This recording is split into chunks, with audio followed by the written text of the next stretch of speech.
Nós a cada primeiro domingo do mês estamos a falar sobre igreja como família cristocêntrica. E vamos mergulhar em Efésios. Já temos estado a usar um versículo de Efésios como versículo referência para nós, para esta série.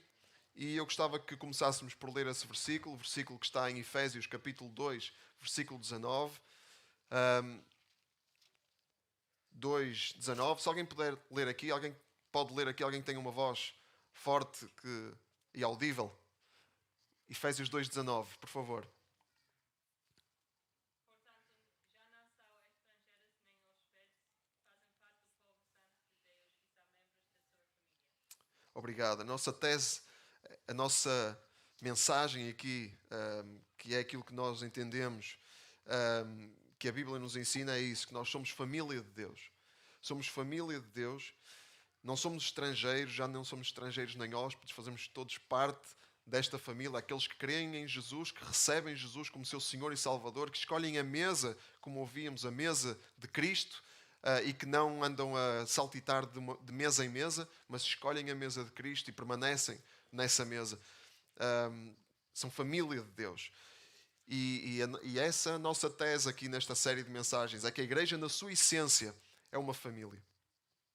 A família é a identidade primordial da igreja. E descurar essa realidade, quando nós não entendemos essa realidade, coisas más acontecem. Quando nós não entendemos que a igreja, na sua essência, é uma família, distorcemos aquilo que é a igreja. Distorcemos o conceito de igreja. Acontecem coisas más na vida dos cristãos como indivíduos, não é? Porque se eu não sei qual é a minha família, eu não sei onde é que eu pertenço.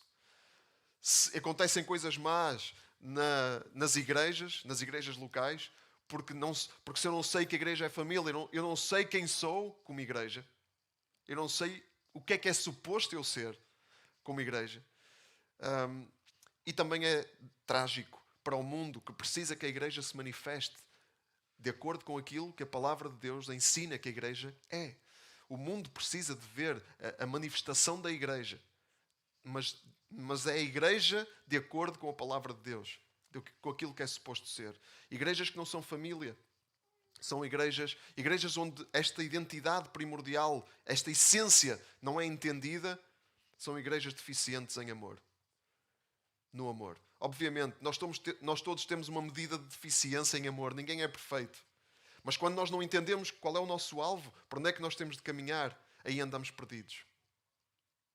E o amor fica mesmo deficiente. Nós vamos falar hoje sobre a base trinitária da família cristocêntrica. A base trinitária da igreja como família cristocêntrica. Vamos desempacotar estes conceitos teológicos para percebermos exatamente do que é que estamos a falar, e a passagem que nos vai guiar é Efésios 1. Podem virar a página um bocadinho para trás. Efésios 1, 3 a 14. Eu não vou contextualizar muito esta carta. O pastor Luciano fez isso na semana passada, para quem cá esteve. Eu não vou contextualizar muito, mas é importante dizer que esta carta, a palavra Éfeso, nesta carta, não aparece nos manuscritos mais antigos. Portanto, não há... Provavelmente esta carta era uma carta circular, não era uma carta só para uma igreja. Não era uma carta específica para Éfeso, para os Efésios. Era uma carta que era para todas as igrejas. É uma carta circular. E isso é notório, porque é uma carta que encerra o plano eterno de Deus. É um tratado teológico esta carta. Diferente, por exemplo, da carta aos Coríntios, que fala de problemas específicos da igreja de Corinto. Não é? Claro que nós, com tudo isso, aprendemos, estas cartas são todas para nós. Não é? São todas para todas as igrejas. Mas há cartas em que há um problema específico, ou vários problemas específicos que são tratados. A carta aos Efésios, fala-nos do plano eterno de Deus. E é muito abrangente. Efésios 1, 3, 14. É por isso... Desculpem. Bendito seja Deus, Pai de nosso Senhor Jesus, que nos encheu de bênçãos espirituais em Cristo nos céus, pois antes de o mundo existir, Ele escolheu-nos para, juntamente com Cristo, sermos santos e irrepreensíveis e vivermos diante dele em amor. Ele destinou-nos para sermos seus filhos por meio de Cristo, conforme era seu desejo e vontade, para louvor da sua graça gloriosa, que Ele gratuitamente nos concedeu no seu amado Filho. Pelo sacrifício da sua morte, fomos libertados e recebemos o perdão dos pecados, em virtude das riquezas da sua graça, que Ele derramou abundantemente sobre nós, com toda a sabedoria e entendimento. Deu-nos a conhecer o mistério da sua vontade e o plano generoso que tinha determinado realizar por meio de Cristo. Esse plano consiste em levar o universo à sua realização total, reunindo todas as coisas em submissão a Cristo, tanto nos céus como na terra. Foi também em Cristo que fomos escolhidos para sermos herdeiros do seu reino, destinados de acordo com o plano daquele que tudo opera conforme o propósito da sua vontade. Louvemos, portanto, a glória de Deus.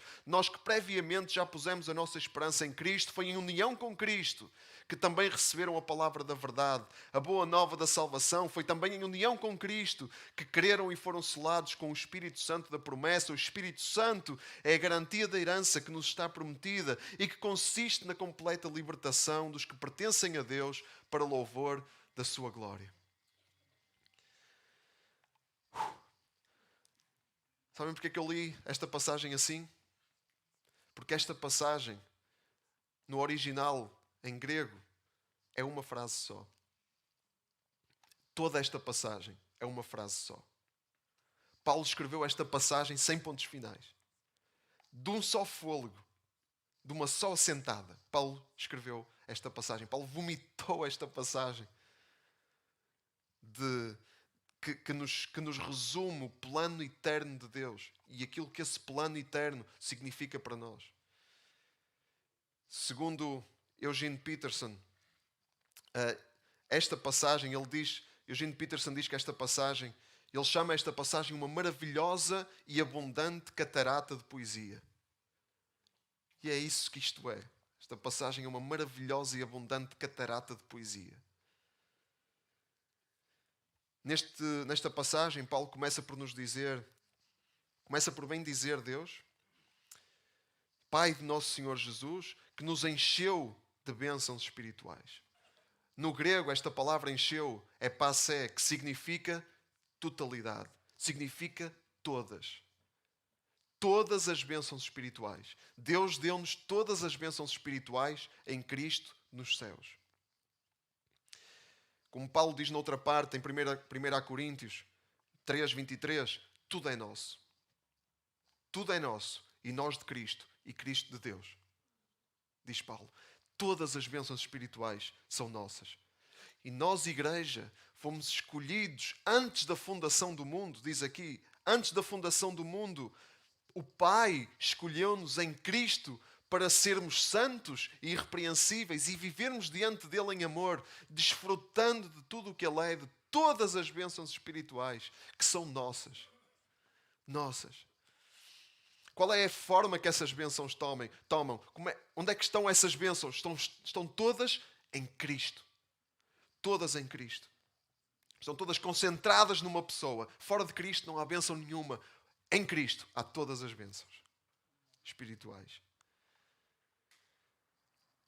O Pai escolhe-nos. O Pai derrama as bênçãos sobre nós. O Pai escolhe-nos para vivermos, para sermos santos e irrepreensíveis e vivermos diante dele em amor, mas é em Cristo que o Pai faz isso. Convém notar a natureza destas bênçãos. São bênçãos espirituais. Não são bênçãos materiais, que Paulo fala aqui. As bênçãos materiais nós não as temos todas. Alguém já reparou nisso? Ou alguém aqui tem todas as bênçãos materiais? Não, ninguém tem. Não é? Porque não é suposto. Porque não é suposto ter. É normal nós não termos todas as bênçãos materiais. E a não ser que... E é realidade, a não ser que a gente embarque em histórias da carochinha ou contos do vigário, que nos dizem que nós já temos também todas as bênçãos materiais, só ainda não tomamos posse delas. Essa treta, né? Que não tem base nenhuma na Bíblia. Nós não temos todas as bênçãos materiais e Jesus prometeu dar-nos o pão de cada dia. Ele disse para nós pedirmos o pão de cada dia. E disse também, basta a cada dia o seu mal. E Paulo disse, eu sei viver em abundância, sei viver em escassez. Posso todas as coisas naquele que me fortalece. Quais são todas as coisas? Sei viver em abundância, sei viver em escassez e é normal. A chuva e o sol brilha e a chuva cai sobre justos e injustos. Há dificuldades materiais. Mas as bênçãos espirituais, essas aí são todas nossas em Cristo. Todas nossas. As bênçãos espirituais são todas nossas. Será que já encaixamos isso? Não é? Nós precisamos de ser lembrados disso, não é? Sempre, porque nós esquecemos. Achamos que nos faltam bênçãos espirituais. Achamos que nos faltam recursos. E às vezes vivemos como se não as tivéssemos. É verdade. Vivemos como se não tivéssemos bênçãos espirituais nenhumas até. Vivemos como se fôssemos uns miseráveis espiritualmente, porque essas bênçãos passam-nos completamente ao lado. Mas elas só são nossas. Elas são nossas. Nós temos de viver com a consciência de que nós possuímos essas bênçãos espirituais. As bênçãos espirituais que Deus nos traz em Cristo. Cristo. São essas as bênçãos que Paulo ele nos explana nos versículos seguintes, nesta passagem sublime que ele escreve. Paulo traz-nos em Cristo e no versículo 7 ele diz pelo sacrifício da morte de Cristo. No versículo 6 ele diz que nos concedeu no seu amado Filho. E no versículo 7 ele diz pelo sacrifício da sua morte fomos libertados e recebemos o perdão dos pecados em virtude das riquezas da sua graça. As riquezas da graça de Deus foram todas derramadas sobre nós em Cristo. E Paulo, quantas vezes Paulo repete aqui a expressão em Cristo? Quantas vezes? Nestes 12 versículos. Quantas vezes ele repete? 10. Em 12 versículos ele repete 10 vezes em Cristo, em Cristo, em Cristo, em Cristo, em Cristo, em Cristo, em Cristo. Que é para nós não nos distrairmos. Para nos centrar em Cristo, em Cristo, em Cristo. Ou por meio de Cristo, por meio de Cristo. Então não há que enganar. O Pai, Ele derrama sobre nós todas as bênçãos. O Pai escolheu-nos desde antes da fundação do mundo para nós vivermos, sermos santos e irrepreensíveis e vivermos diante dele em amor, porque é para isso que o Pai nos chama, para vivermos em santidade e em amor. Santidade e amor não é de qualquer maneira, não é achar que termos todas as bênçãos, já podemos relaxar. Não, é para viver da maneira que Deus nos destina a viver, nos chama a viver. Mas é no Filho que o Pai faz tudo isso. É no Filho, é em Cristo. Em Cristo, pelo sacrifício da sua morte, nós fomos perdoados e libertos do pecado e da morte. E em Cristo nós conhecemos o maravilhoso plano eterno de Deus. Está aqui no versículo 9. Deu-nos a conhecer o mistério da sua vontade e o plano generoso que tinha determinado realizar por meio de Cristo. Qual é esse plano? Levar o universo à sua realização total, reunindo todas as coisas em submissão a Cristo, tanto nos céus como na terra. O Pai escolheu-nos para vivermos em Cristo e fazer-nos participantes deste plano eterno que é em Cristo. Cristo é o centro. Cristo é o centro do plano de Deus. O Filho é o centro. Qual é o objetivo? Qual é o objetivo final do plano de Deus? Qual é o objetivo final do plano de Deus? É a expressão que Paulo repete aqui 3 vezes. O objetivo final do plano de Deus é o louvor da sua glória. O louvor da sua glória. Não somos nós o objetivo final do plano de Deus. Vamos tirar esse ruído, esse egocentrismo. Esse egocentrismo que nos contextos evangélicos às vezes existe, não é? De que nós somos a finalidade de tudo, de que nós somos o centro de tudo. Não somos. Deus é o centro, Jesus é o centro. Tudo o que Deus faz, todas as obras de Deus, o plano, o fim do plano de Deus, é Cristo, para louvor da sua glória, para louvor da glória de Deus. O centro do Deus é Ele mesmo. E nós somos convidados a participar nisso. A participar. Não a ser o motor, não a ser o centro das coisas. A participar nisso. Pela graça de Deus. Desfrutando de todas as bênçãos. Desfrutando de tudo o que Ele é. Mas com Ele no centro. Com Ele no trono. E não nós. Então, o Pai derrama sobre nós todas as bênçãos espirituais.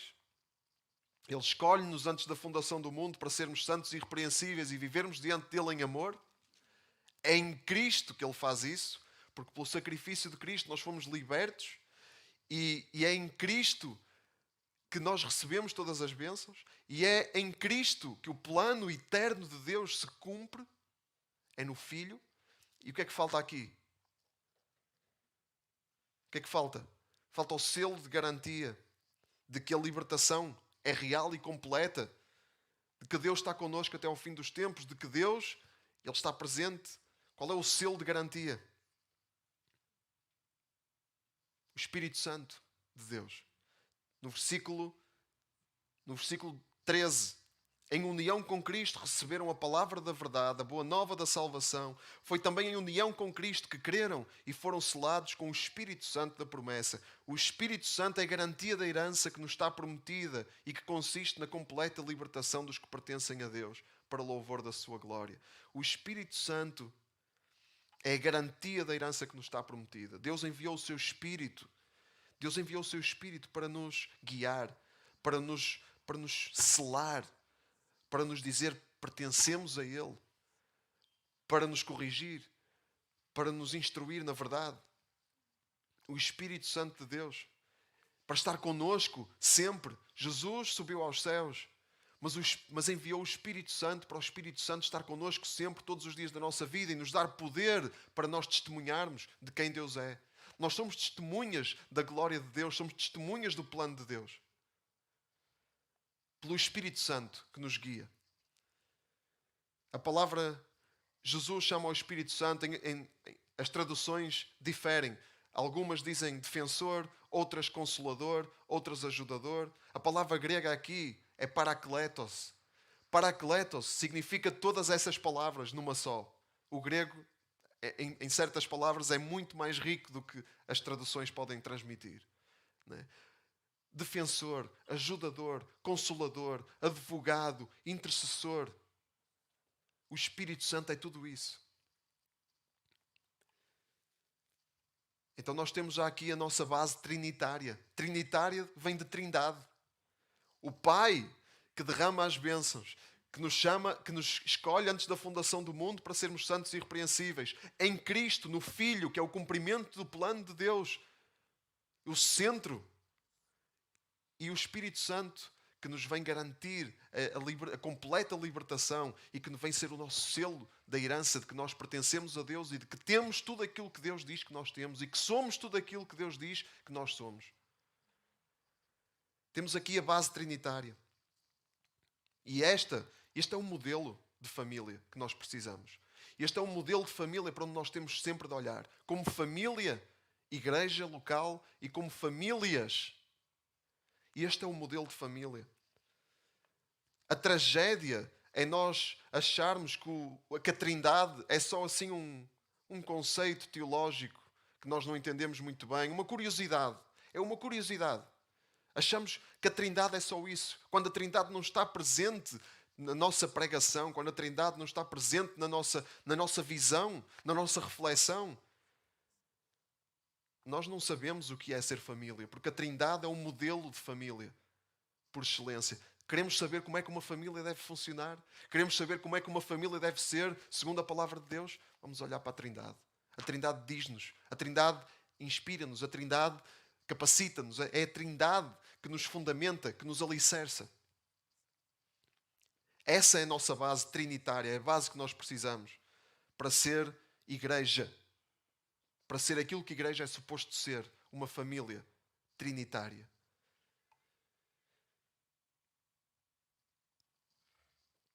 A Trindade é uma família perfeita. Uma família perfeita, eternamente em harmonia e amor. É isso que nós temos de ser. Uma família que vive em unidade perfeita, em harmonia e em amor, eternamente. Nós não podemos ser outra coisa, como igreja. A Trindade é a Sagrada Família, é a verdadeira Sagrada Família. E é essa família que nos tem que fundamentar toda a nossa vida. A Trindade é uma família diversa. As pessoas na Trindade são diferentes. Há uma unidade perfeita, mas as pessoas na Trindade são diferentes. O Pai é diferente do Filho, o Filho é diferente do Espírito Santo, e eles são todos diferentes entre si. Nós, como família trinitária, também temos que ter espaço para diversidade. Nós somos diferentes, temos dons diferentes, temos formas diferentes de pensar, temos ideias diferentes, temos características diferentes. Mas como a Trindade, nós somos chamados para viver em perfeita unidade. E é esse que tem que ser o nosso alvo. Viver em perfeita unidade. Não o alvo final, porque o alvo final é a glória de Deus. É o louvor da glória de Deus. A unidade glorifica a Deus. E se nós queremos glorificar a Deus, se nós temos esse objetivo, então nós temos de viver em unidade, porque isso glorifica a Deus.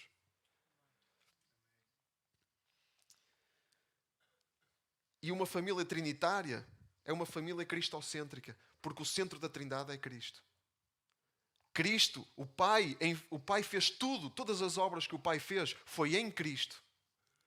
O Espírito Santo veio para nos revelar Cristo. A palavra de Deus revela-nos Cristo. E nós, se queremos ser uma família trinitária, temos que ser uma família cristocêntrica. Temos que ser uma família cristocêntrica. E o que é Cristo estar no centro? Esta é a pergunta de 1 milhão de euros. O que é Cristo estar no centro? Porquê é que é a pergunta de 1 milhão de euros? Porque é fácil dizer que Cristo é o centro. Qualquer pessoa pode dizer que Cristo é o centro. Qualquer igreja pode ter um slogan de que Cristo é o centro. Mas o que é que isso significa na prática? Essa é que é a pergunta. A prática é que distingue as palavras vazias das palavras com substância. E o que é que significa Cristo estar no centro? O que é que significa isso? Significa que se nós queremos perceber o que significa Cristo estar no centro, temos que olhar para o Evangelho de Cristo. Porque o Evangelho de Cristo mostra-nos o que é Cristo. Há dois lados no Evangelho que têm de estar sempre presentes. Um lado é o pecado. O pecado, a justiça e o juízo. Que o Espírito Santo vem mostrar. Vem revelar ao mundo. O pecado, a justiça e o juízo. Deus, nós estamos todos condenados. Porque todos nós pecamos. E todos nós precisamos desesperadamente de um Salvador. Porque nós estamos condenados. A palavra de Deus diz que quem não crê já está condenado, porquanto não crê no nome do unigênito Filho de Deus. Já está condenado. Estamos em condição de condenação. E quando isso não está presente, Cristo não está no centro. Quando essa ideia não está presente, Cristo não está no centro. Quando é tudo lindo e nós somos todos boas pessoas, Cristo não está no centro. Porque não é verdade. A verdade é que todos nós estamos em estado de condenação sem Cristo. E só Cristo nos salva. E esse é o outro lado. O outro lado é que Cristo vem-nos restaurar, vem-nos oferecer perdão, vem-nos encher da sua graça, se nós abrirmos os nossos braços e o nosso coração para receber. A oferta do sacrifício de Cristo é esse amor gratuito que Ele oferece, que Ele vem oferecer a cada um de nós. E esse lado tem que estar presente também. Se Cristo está no centro, o lado do perdão, o lado da salvação, o lado da restauração tem que estar presente, assim como o lado do pecado, o lado da condenação, o lado do inferno. As duas coisas têm que estar presentes. Se nós formos só, é tudo bonito, somos todos boas pessoas, já só precisamos que Deus nos dê assim uns retoquezinhos. Não é? Isso não é ter Cristo no centro, porque nós precisamos de muito mais do que isso. Nós precisamos de uma transformação completa. Não é? E se a nossa pregação for só vais para o inferno, estás em pecado, acusação, acusação, acusação, isso também não é ter Cristo no centro. É desequilíbrio. As duas coisas têm que estar presentes. Isso é ter Cristo no centro.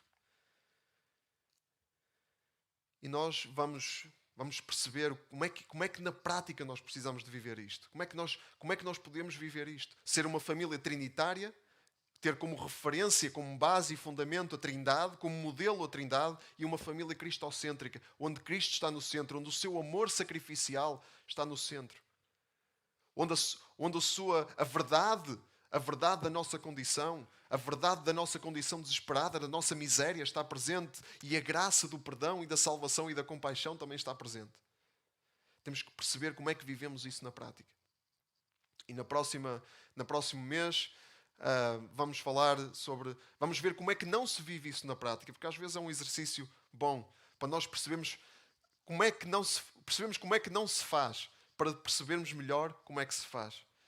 E na próxima vez vamos ver como é que nós distorcemos, como é que esta base trinitária está ausente dos modelos distorcidos de igreja que muitas vezes nós temos. As igrejas do eu, as igrejas de religião, as igrejas empresa, as igrejas centro social, do evangelho social.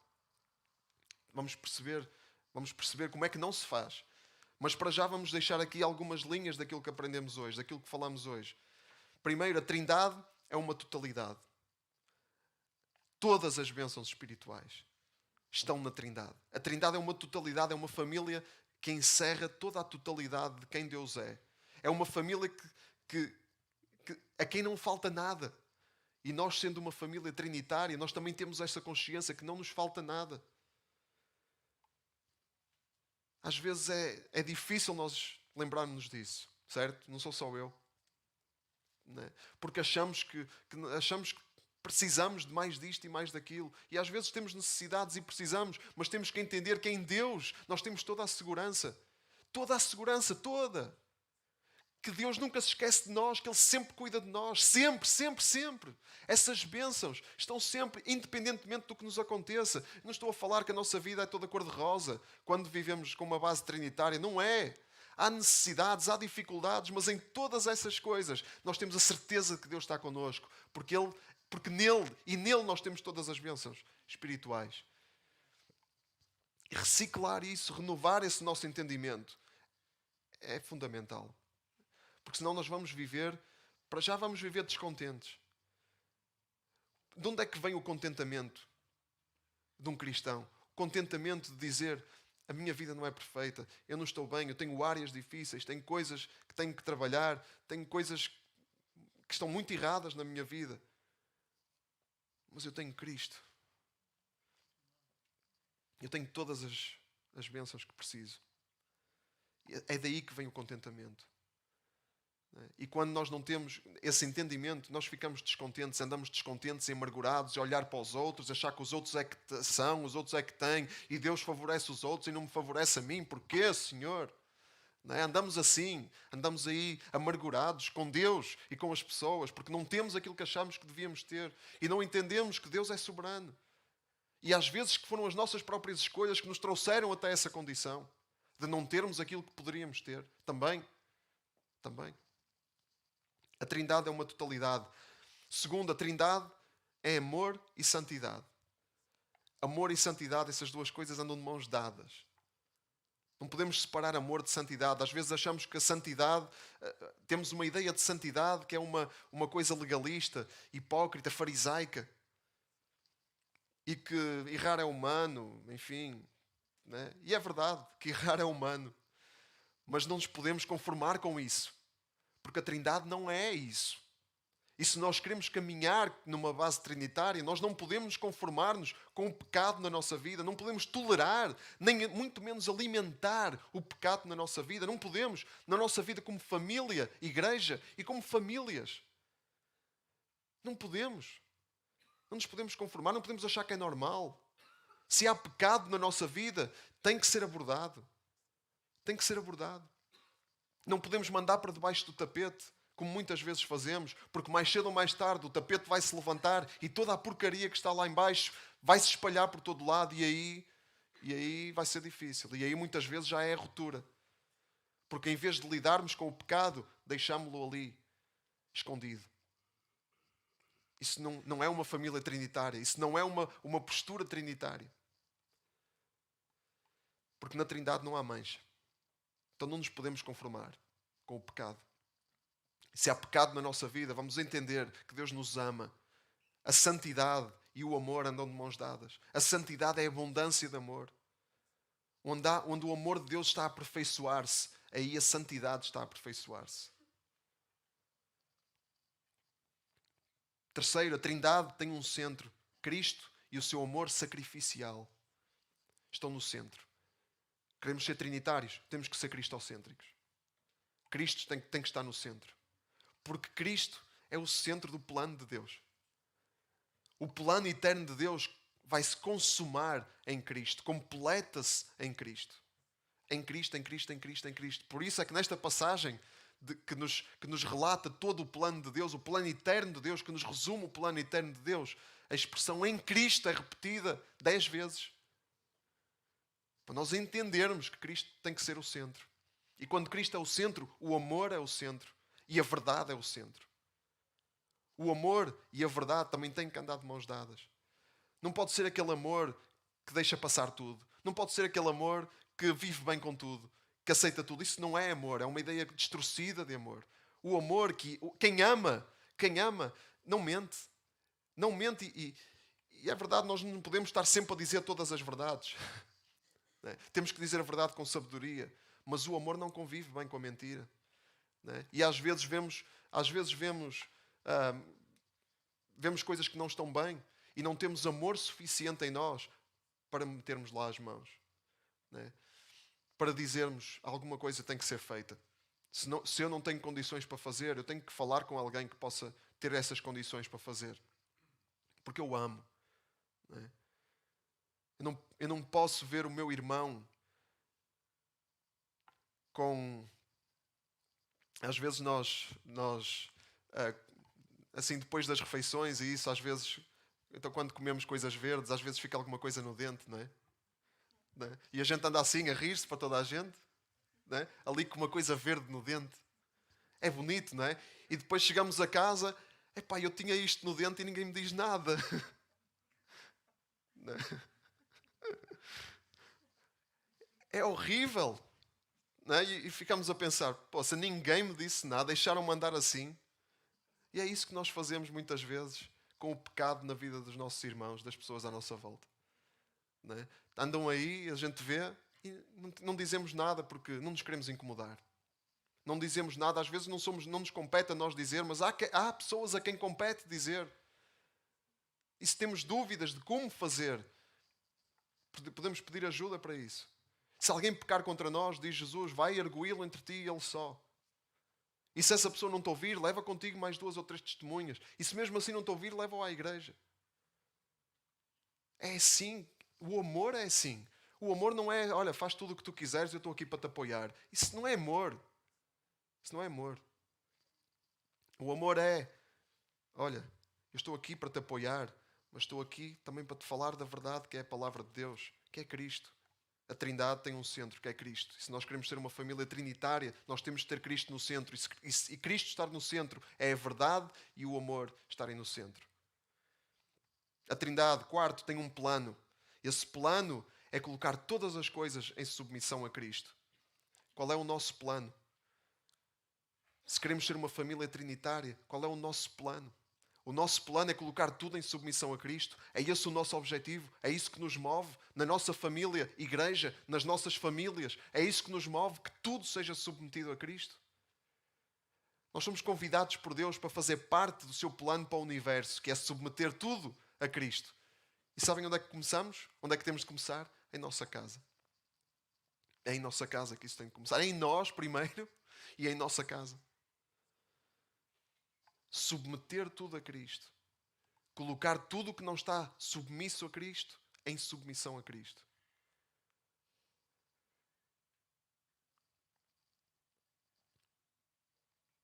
A Trindade tem um selo de garantia. Quinto, o Espírito Santo, que nos assegura da completa libertação dos filhos de Deus, que nos guia em toda a verdade, que nos ajuda, defende, é o nosso advogado, o nosso intercessor. Esse é o nosso selo. E nós estamos a dar lugar ao Espírito Santo. Na nossa família, nas nossas famílias, estamos a dar lugar ao Espírito Santo. Na nossa igreja local, família, estamos a dar lugar ao Espírito Santo. Estamos a ouvir a sua voz. Estamos a olhar para a palavra de Deus, que o Espírito Santo usa, que Ele vivifica para realizar a vontade de Deus em nós. Estamos a dar lugar ao Espírito em nossa casa, com a nossa família, em casa. Estamos a ler a palavra de Deus juntos. A palavra de Deus tem lugar na nossa vida familiar. A oração tem lugar na nossa vida familiar. Porque se a oração e a palavra não têm lugar na nossa vida familiar, o Espírito de Deus não está a ter lugar na nossa vida familiar. Porque o Espírito de Deus, Ele usa a palavra de Deus e Ele glorifica Cristo que a palavra de Deus revela. Não podemos deixar o Espírito Santo à porta de nossa casa e achar que o Espírito Santo é uma roupa que nós metemos quando vimos à igreja. Aí falamos no Espírito Santo e o resto. A Trindade tem esse selo que é o Espírito Santo. Sexto, a Trindade tem um alvo. Qual é o alvo da Trindade? Qual é o objetivo final da Trindade? O louvor da glória de Deus. Esse é o alvo final da Trindade. E nós andamos a viver com que objetivos? Os nossos objetivos são os nossos objetivos. Porquê? Porquê é que os nossos objetivos são os nossos objetivos? É para louvor da glória de Deus? Ou é para louvor da nossa própria glória ou para satisfação dos nossos caprichos? Quais são? E a linha é fina. A linha é muito fina. Porque nós podemos ter o mesmo objetivo. Nós podemos querer a mesma coisa, ter o mesmo objetivo com motivações diferentes. Podemos ter o mesmo objetivo para louvor da glória de Deus ou o mesmo objetivo para satisfação apenas do nosso ego. Por exemplo, eu posso querer ser pastor para louvor da glória de Deus, para servir outros, para cuidar de outros, para que Deus possa ser glorificado. Ou eu posso querer ser pastor para aparecer, para ter protagonismo, ou para controlar e manipular a vida das pessoas. A mesma coisa, motivações muito diferentes. Eu posso querer estar casado para louvor da glória de Deus, para que eu possa ser Cristo no meu casamento, ou eu posso querer estar casado só para satisfação do meu ego, ou para ter uma escrava que me faça aquilo que eu preciso. Motivações muito diferentes e o mesmo objetivo. A linha é fina. Nós precisamos que o mesmo Espírito Santo que nos examine, que nos sonde. Precisamos de pedir a Deus que sonde as nossas motivações para nós percebermos porque é que os nossos objetivos são os nossos objetivos. Se é porque nós queremos glorificar a Deus e louvar a sua glória, ou porque nós apenas estamos interessados no nosso ego, em satisfazer o nosso ego, se temos apenas motivações egoístas. O que glorifica a Deus é trinitário e cristocêntrico. E o que não é trinitário não é cristocêntrico e, portanto, não glorifica a Deus. E precisamos de que Deus nos dê muito discernimento. Precisamos de buscar a Deus de todo o coração para que tenhamos discernimento para entender o que é que nos está a mover, qual é a base da nossa vida, enquanto família, igreja e enquanto famílias. Qual é a base da nossa vida? Vamos ficar de pé.